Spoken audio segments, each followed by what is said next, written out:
Hi, I'm Tanner Wilson, a computer engineering senior at Clarkson University. I've been working with Dr. Dacheng Ho to look into how COVID-19 spreads and how to simulate it around the Clarkson campus. COVID-19 has clearly affected everyone in the world and will continue to affect everyone in the world until a vaccine is found. So let's talk about how it spreads. Infection from close contact. When we talk about close contact, we talk about being closer than socially distancing, which is 6 feet.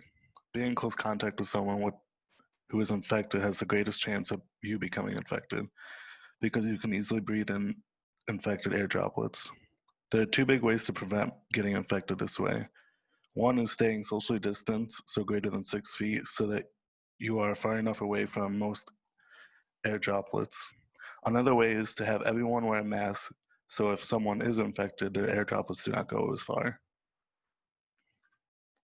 Another way to get infected is by touching an affected surface. Although this way of infection has a much lower chance, it is still a possibility. This type of infection is still sorry. This type of infection happens when you touch an infected surface, then touch your face, giving the virus a way to enter your body. The best way to prevent this is to wash your hands and to not touch your face, especially when you are in an area where there could be an infected surface. Coughs and sneezes are the main way the virus spreads. Coughing and sneezing expel infected air droplets into the air at a greater force than talking normally would. Uncovered coughs and sneezes can travel over 8 feet. Masks reduce the distance of the air droplets that you expel. This helps because there's generally a large portion of people who could be infected but are asymptomatic. Different face coverings do have different level of effectiveness as described here.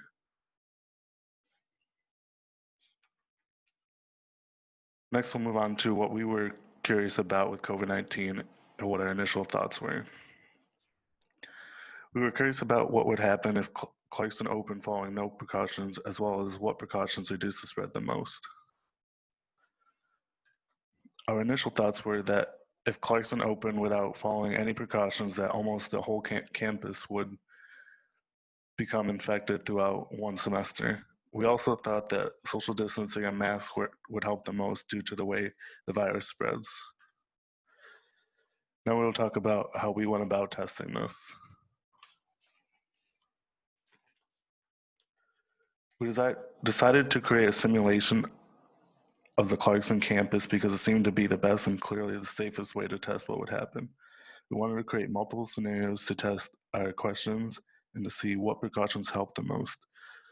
We also did want to consider infected surfaces and hand washing. The simulation is still a work in progress, but so far it currently simulates students in a lecture, possibly coughing and sneezing to infect others. After the lecture, students leave the room following social distancing guidelines. After they exit the room, they enter the corridor outside the room and continue walking. Healthy students are shown in green, while infected students are shown in red. This shows students in a lecture how the virus could spread. Note that the probability of getting infected here is higher than it should be just for demonstration purposes. This shows exiting the room. This shows how exiting the room is simulated. This room exiting uses a goal-oriented algorithm so that everyone is always moving towards the door, unless they need to step back to allow the closest person to get closer to the door. This shows movement around the hallway. This movement uses a random walk algorithm, so they might not go directly towards their exit. They might wander around a little bit.